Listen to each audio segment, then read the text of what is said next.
మరి పచ్చర్ల గ్రామ ప్రజలకు మరి ఉదయకాలము ఒక మంచి శుభ సందేశం.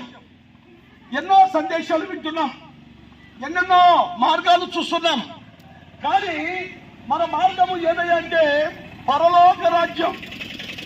2025 సంవత్సరం కింద ప్రభువైన యేసుక్రీస్తు వచ్చి ఆయన సెలవిచ్చింది ఏంటంటే కాలము సంపూర్ణమై ఉన్నది, దేవుని రాజ్యము సమీపించి ఉన్నది, అందరూ అంతటా మారు మనసు పొందండి అని సెలవిస్తున్నాడు.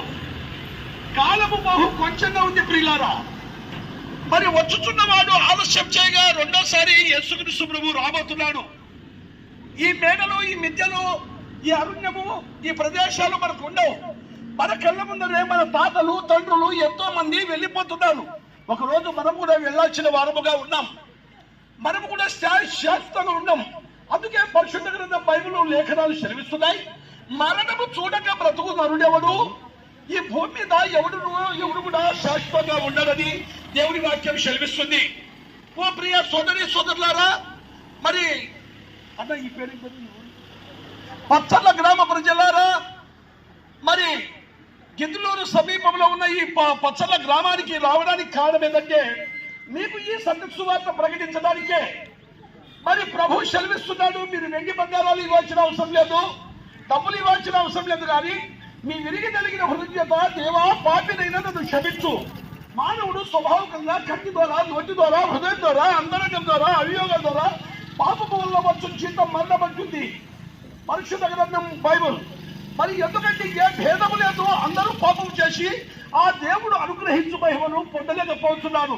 అందుకే ప్రభువే పరలోక నివాసి అయిన దేవుడే సామాన్యమైన మానవుడుగా జన్మించి 33.5 సంవత్సరాలు జీవించి మానవుల పాపమంతా తన భుజాల మీద వేసుకొని ఆయన సమాధి చేయబడి 3వ దినమున తన పరిశుద్ధమైన రక్తం కార్చి సమాధి చేయబడి 3వ దినమున సజీవుడిగా లేచాడు.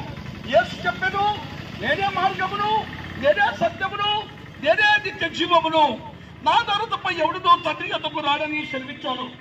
సోదరి సోదరులారా, ఆలోచించండి, ఒకసారి జ్ఞాపకం చేసుకోమని ప్రార్థిస్తున్నాం. ఎందుకంటే చనిపోతే నరకం ఉందని 2 చేతులు ఎత్తి మీకు నమస్కారం చేసి చెప్తున్నాం. ఎందుకంటే మీ కులం మార్చుకోవద్దు, మీ మతం మార్చుకోవద్దు. నీవు ఏ జాతి వాడమైనా, ఏ కులం వాడమైనా నీ హృదయం మార్చుకుంటున్నాడు. హృదయ శుద్ధి గల వారు ధన్యులు, వారు దేవుని చూచెదరు. ఆత్మ విషయమై దీనులైన వారు ధన్యులు, పరలోక రాజ్యం వారిది అంటున్నాడు యేసు ప్రభు. యేసు ప్రభు ఈ భూమి మీద ఎండి బంగారాలు ఇవ్వడానికి రాలేదు, కానీ ఆయన మరి పరలోక రాజ్యం ఇవ్వడానికి సమస్త మానవాళిని